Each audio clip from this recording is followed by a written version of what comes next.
One American submarine could wipe out North Korea overnight. Hi there. Picture this. It's 2 a.m. in North Korea. Everything is quiet. People are sleeping. There are no signs of danger in the sky. No explosions on land. But suddenly, something terrible happens. Power goes out. Communications stop. Military bases go silent. What happened? An American submarine, hidden deep under the ocean, has launched a strike. One submarine, one mission, one night. North Korea crippled before sunrise. This might sound like a movie plot, but it's not. It's real, and it could happen. Let's break down how one American submarine has the power to wipe out a whole country overnight, and why the world is paying close attention in 2025. Chapter 1.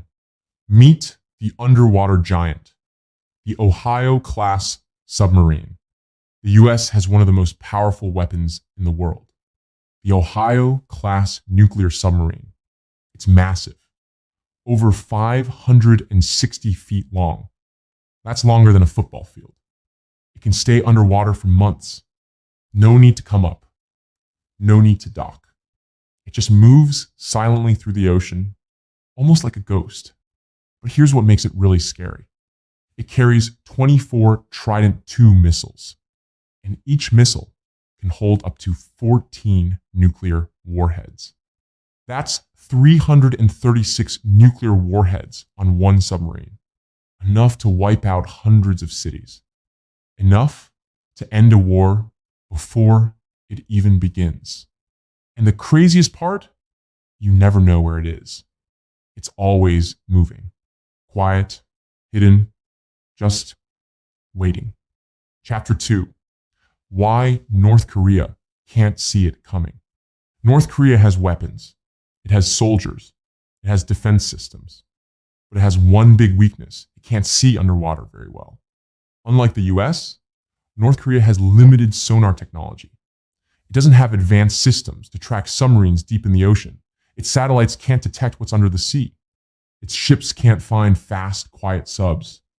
So when an Ohio-class sub is nearby, North Korea is completely unaware.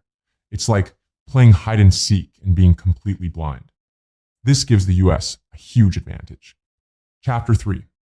The Trident II, the missile of nightmares.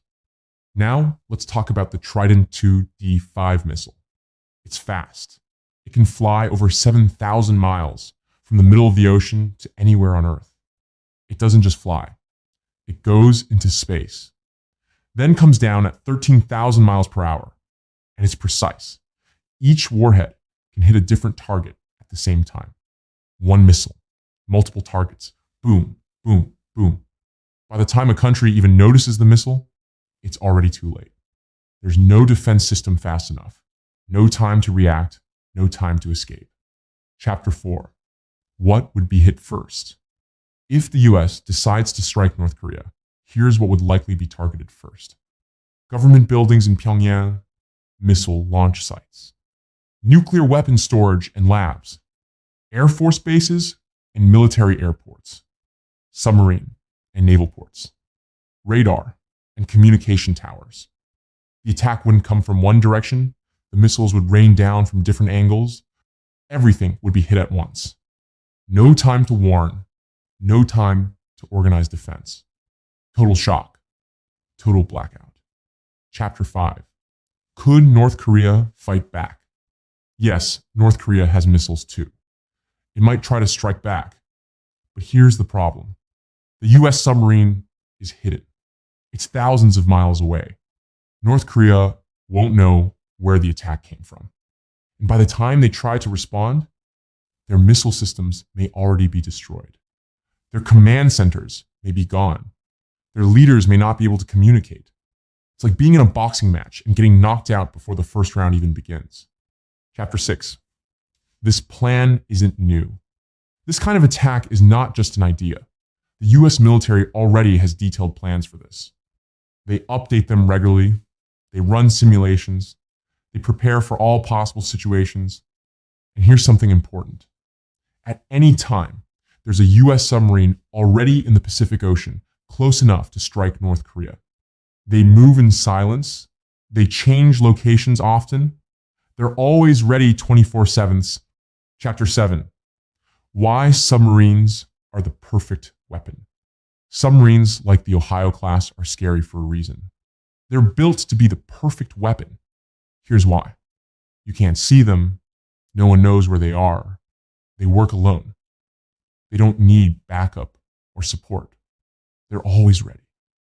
They carry enough firepower to fight a full-blown war by themselves. This is all part of something called nuclear deterrents. Basically, the US doesn't want to use these weapons. But if anyone attacks, they'll hit back hard. It's like saying, try anything and we'll erase you. The real power? Making enemies too afraid to even try. Chapter 8. Could it happen in 2025? 2025 isn't exactly a peaceful year. North Korea keeps testing missiles. It's building more nuclear weapons. And it keeps threatening South Korea, Japan, even the US. At the same time, the US is getting closer to Japan and South Korea. American submarines are out there more often watching, waiting. Tensions are getting high. If North Korea does something serious like launching a nuclear missile or trying to invade the South, the US might not wait. There may not be time for meetings or warnings. A fast, deadly strike from a submarine could be the first and last move. Chapter 9. What would happen after the strike? Let's say the strike happens overnight. Here's what North Korea might look like by sunrise. No electricity, no working military bases, no internet or radio. Government leaders missing or silent. Confusion and chaos everywhere. The rest of the world would wake up to shocking news. Massive US submarine strike on North Korea. War avoided. And behind it all, a submarine crew, calm and silent, heading back into the deep. No fame, no credit, just duty. Chapter 10. One sub versus an army. Most people think you need a huge army to win a war, but times have changed. Big armies need food, fuel, and rest. Planes need runways and constant repairs. Tanks are loud, slow, and easy to spot. But a submarine, it doesn't need a runway. It hides deep in the ocean. It brings its own food, power, and weapons. And it can stay hidden for months. It's basically a moving war machine. And with hundreds of nuclear warheads on board, one sub can be more powerful than an entire army. In some cases, more powerful than a whole country. Chapter 11. Future submarines even more dangerous. The Ohio class is powerful, but the US is building something even better. The Columbia-class submarine. It's the next generation. Here's what's new. Quieter engines, stronger stealth, longer mission time, advanced AI systems. In short, harder to find, easier to strike, impossible to stop. The future of war is silent, and it's already underwater. Chapter 12. Why this story matters. These days, wars might not start with tanks rolling in or soldiers storming the borders. It could be one submarine, one command, one night, and everything changes. Right now, in 2025, American subs aren't just made for war. They're built to stop it before it begins. Their message is simple. Don't even think about it. Thanks for watching.